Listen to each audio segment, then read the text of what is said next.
Film लाना के साथ शुरू होती है। एक 40 साल की महिला जो स्थानीय हाई स्कूल में पढ़ाती है, वह अपने पति और छोटी बेटी के साथ रहती है। एक रात जब वह अपने पति और बेटी के साथ बिस्तर में लेटी होती है, पति उसकी पीठ को छूने की कोशिश करता है। हालांकि वह जल्दी से उसका हाथ हटा देती है। उसके बाद वह अपनी बेटी को अपने साथ खेलने देती है। अगली सुबह लाना अपनी कक्षा में एक आश्चर्यजनक परीक्षा लेती है। छात्रों को कुछ निर्देश देने के बाद वह सभी से यथासंभव अच्छा प्रदर्शन करने के लिए कहती है। हर विद्यार्थी अपने प्रश्न पत्र पर लिखना शुरू करता है, सिवाय एक के। एक नए विद्यार्थी बेनी, जो अपने पेपर पर कुछ भी नहीं लिखता। इसके बजाय वह लाना को मोहित नजरिए से देखता रहता है। लाना बेनी को अपनी ओर देखते हुए देखती है, पर वह कुछ नहीं कहती। वह अपने काम पर ध्यान केंद्रित करती रहती है। बाद में वह अपनी बेटी को प्रीस्कूल क्षेत्र से लेने जाती है।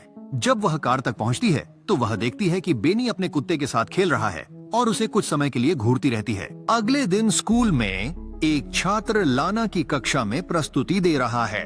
वह उसकी बातों को ध्यान से सुन रही है, पर पीछे की दो लड़कियों के खिलखिलाने पर पूरी कक्षा विचलित हो जाती है। वे अपने फोन पर कुछ देख रहे हैं और क्लास में रुचि नहीं लगते। लाना उनसे कहती है कि वे अपने फोन बंद करें और कक्षा पर ध्यान दें, लेकिन वे उसकी बातों की परवाह नहीं करते। वे क्लास में गिगल करते रहते हैं और शोर मचाते हैं। अब लाना गुस्सा हो जाती है और लड़कियों से सजा के रूप में अपने फोन सौंपने के लिए कहती है। लड़कियां अपने फोन देती हैं, लेकिन उनमें से एक लाना का अपमान करना शुरू कर देती है और उसे गाली देती है। पूरी कक्षा लाना पर हंसने लगती है और वह उस लड़की को तुरंत कक्षा से निकलने के लिए कहती है।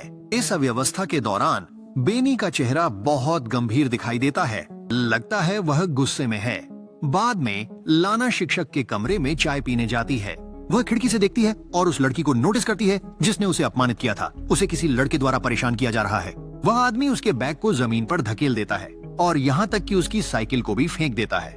पता चला कि वह आदमी और कोई नहीं बल्कि बेनी है और वह लड़की को शिक्षक का अनादर करने के लिए बदला छका रहा है। फिर एक साथी शिक्षक कमरे में आता है और लाना उसके साथ पूरी स्थिति पर चर्चा करती है। वह कहती है कि नया लड़का बेनी थोड़ा अजीब है, लेकिन वे एक दूसरे को घूरने के बारे में कुछ नहीं कहती। बाद में लाना बेनी से निजी तौर पर मिलने के लिए कहती है। जैसा कि उम्मीद थी, जैसे ही वे एक साथ बंद कमरे में प्रवेश करते हैं, उनके बीच का आकर्षण बढ़ जाता है। लाना बेनी से पूछकर खुद को शांत दिखाने की कोशिश करती है कि क्या उसे अपने नए स्कूल में मजा आ रहा है, पर वह ठंडेपन से जवाब देता है कि उससे वह क्या चाहती है। वह समझाती है कि वह सिर्फ उसके स्कूल के प्रदर्शन के बारे में चिंतित है और उसने उसे एक अन्य छात्र को परेशान करते देखा है। लेकिन जैसे ही वह उससे बात करने की कोशिश करती है, वह गलती से बेनी की टांग पर हाथ रख देती है। इससे उसे मुस्कान आ जाती है क्योंकि उसे लगता है कि वह उसमें दिलचस्पी रखती है। लाना तेजी से इसे ढक लेती है, पूछती है कि क्या वह उससे कुछ उम्मीद करता है, लेकिन बेनी हंसता है और कहता है कि वह उसकी मदद नहीं कर सकती।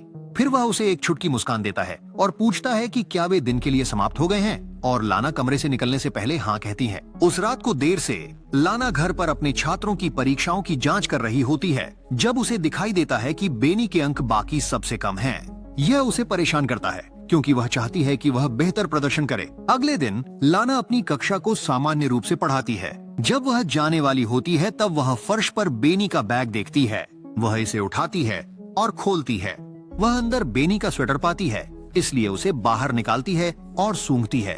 क्या वह 17 वर्षीय लड़के की ओर आकर्षित है? इसके बाद वह खुद को धोने के लिए शौचालय में भाग जाती है।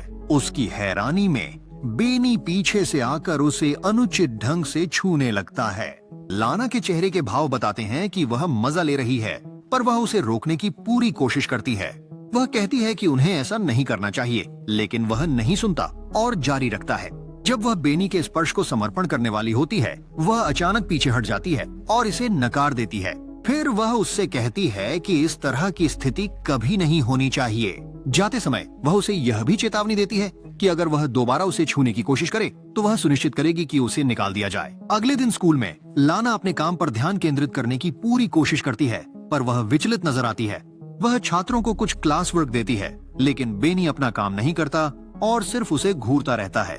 कक्षा के बाद बेनी गलियारे में लाना के पास आता है और उसे शाम में उसके साथ जुड़ने का निमंत्रण देता है। हालांकि लाना सख्ती से मना करती है और समझाती है कि उनके बीच जो कुछ भी हुआ वह एक गलती थी और ऐसा दोबारा कभी नहीं होना चाहिए।